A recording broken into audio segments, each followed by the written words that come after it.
Cape Cod Broadcasting weaves the listening environments of 99.9 WQRC, Ocean 104.7, WFCC Classical 107.5, Cape Country 104, and CapeCon.com's website experience to reflect the lifestyles of the people who live, work, and play on Cape Cod. We hope that you enjoy this podcast. I'm Laura Reckford, and this is Sunday Journal. I'm talking with Mark Fisher, a Republican and Tea Party candidate running for governor of Massachusetts. We are focused on politics with the upcoming primary election on September 9th. Among the races that will have a contested primary is the governor's race. There are 2 Republicans and 3 Democrats on the primary ballot. The primary will determine which of them will appear on the general election ballot in November. Mark, welcome to the show.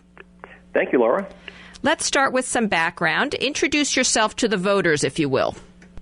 Sure. I grew up in Westfield, Mass., out in the western part of the state, exit 3 on the Turnpike. My dad went to trade school. My mom only went to the 2nd grade, actually. And so when I graduated from high school, I didn't go to college, not initially. I joined a union, rolled up my sleeves, learned the value of a buck. And then when I did go to college, I went to a 2-year community college.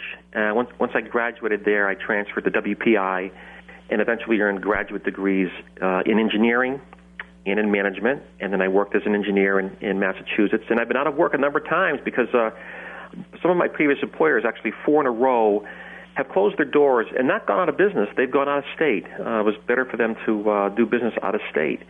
And so the last time I was out of work, 5 years ago this month, actually, Laura, I bought a business, and it's done so well, it's given me the opportunity to do something more than just vote and complain, which has been my political involvement up to this point.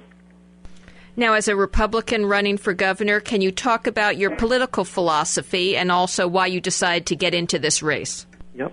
Well, I'm a full platform, no excuses necessary, loyal and proud conservative Republican.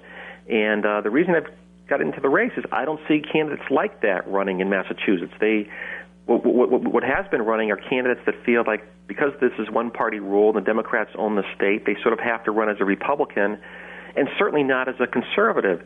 And the problem with that, Laura, is that, for example, in the last Senate election between Gomez and Markey, 300,000 Republicans sat on their couches and wouldn't go out for Gabriel Gomez, who financially supported Barack Obama.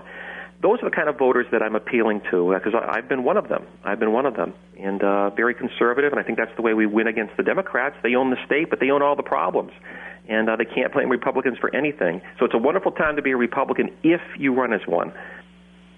Now, what do you feel are the most important issues facing the Commonwealth, the 2 or 3 ones you would really like to focus on if you were governor?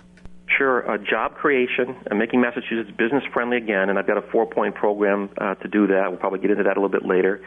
EBT card reform, and then illegal immigration. From day one, I've said legal immigration will be illegal under a Fisher administration. I've been saying that since December when we kicked off. There are over 200,000 illegals here in the state now, and we pay over $2 billion a year for services for them, and it's making our cities and towns dysfunctional. We have the mayor of Lynn, Judy Kennedy, and also the mayor of North Adams saying that they're on the verge of becoming Detroit. This has got to stop. It's not a compassion issue anymore. It's a capacity issue. We're over capacity, and we've got to turn this around, or we'll end up being like Detroit. I'm Laura Reckford, and this is Sunday Journal. We're focused on politics with the upcoming primary election on September 9th. I'm talking with Mark Fisher, who is running for governor in the Republican primary. Getting into some other big issues in the Commonwealth, I know you have strong feelings about health care. Why don't you lay out that for us? Sure. I think in order to keep the costs down, we should do 2 things. One is open up all the states across the borders for health insurance so that insurance carriers can come in and compete, like we did with car insurance, Laura. When we did that with car insurance, our auto premiums went down by about 13%, and the same thing can happen with health insurance. And then secondly, what I would do is this. Even with Obamacare, there is a coverage called catastrophic coverage, and many of the young people take it. And it pays for catastrophic services but not routine ones. And as a result, those premiums are much, much lower. What I would like to do is treat it the same way like we do with car insurance. We don't use car insurance when you go buy gasoline or oil or tune-ups or wiper blades, but we would use the extra money that's in our pockets because our insurance premiums are down because of catastrophic coverage, use that money, and we could be selective and be competitive among the routine care that we go for, and that competition would keep prices lower. So those are the two things I would like to do with health care. And I want to bring up taxes, something of large concern to Tea Party candidates. Sure. What would you do differently? Interesting thing here, in Laura, in Massachusetts, President Kennedy, back in the 60s, talked about increasing revenues by cutting taxes. It sounds like a very Republican thing to do nowadays, but back then, as a conservative, he was talking about doing just that, and that's what I would like to do. We were promised that the increase in the income tax when it went above 5% would only be temporary. I want to keep that promise and move it back to 5%. And the same thing with the sales tax. We were promised that was temporary when Governor Deval Patrick increased it to 6.25% above 5%. I want to keep those promises. This is not something we want to turn back, because we like it to be turned back, but our state made us that promise, and if we can't trust the state to keep its promises, then it's no use talking about anything else. And getting into education, I know you have strong feelings in this area. Lay out your plans for that. Sure.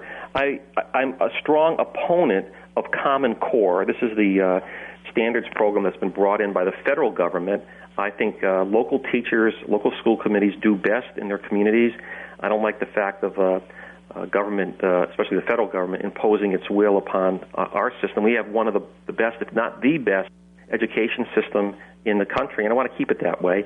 I also want to return vocational skill programs back into the middle schools. When I went to school back in junior high, metal shop, wood shop, vocational skill programs, home economics. I want to bring those things back because I think, Laura, that wrongly we've told kids that success only comes through a college education and all the debt that goes along with it. I want kids to experience different programs that can test their skills, these vocational programs, and see if they can make a good living pursuing a career as either a plumber, electrician, a mechanic, a welder, vocational skills.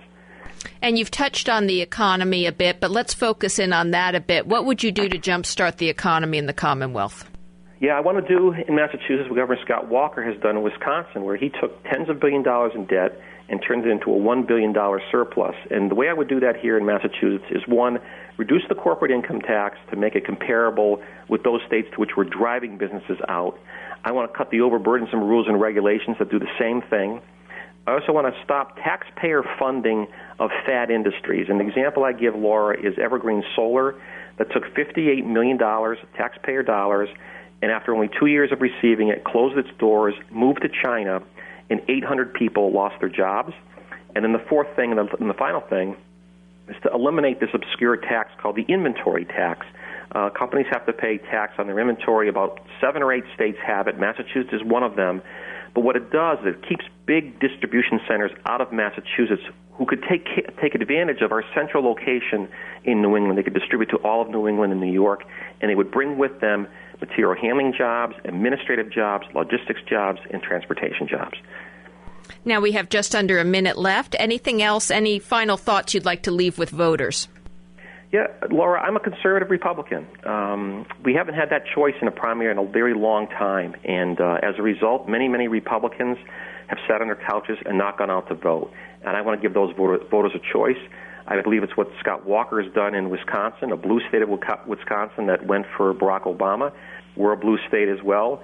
But Governor Scott Walker was elected and reelected by wider margins. That's because Democrats are voting for him. They like what he's doing in that state. I want to do it here in Massachusetts. And unfortunately, we are out of time. Mark, thank you so much for talking with us today. My pleasure, Laura. I'm Laura Reckford, and this is Sunday Journal. This podcast is a presentation of Cape Cod Broadcasting, which is solely responsible for its content. Thank you for listening. For more information, please visit us at capecodbroadcasting.com.